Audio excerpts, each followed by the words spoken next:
Paper ভাঁজ করে, সাদা পেপার ভাঁজ করে তারপরে খাম তৈরি করতে পারেন আপনারাও। সাইডগুলো কেটে নিলেন, তারপরে দেখুন এরপর আঠা দিবেন।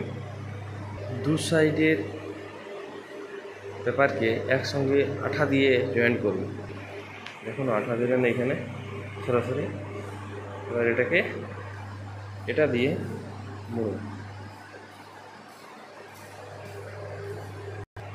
মোড়া হয়ে গেছে। এরপর এই যে নিচটা এরকম আঠা দিলেন।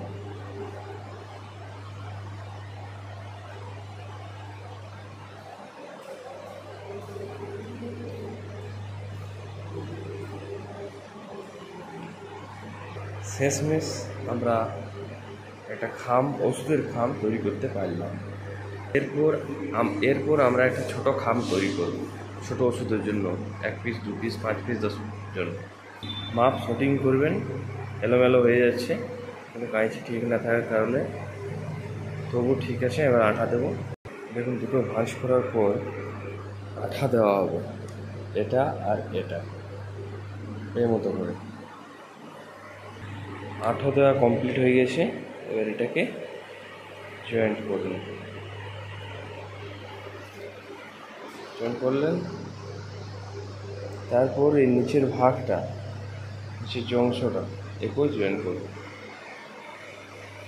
একটি আমরা মিডিয়াম বা বড় খাম করতে পেরেছি, একটা ছোটো।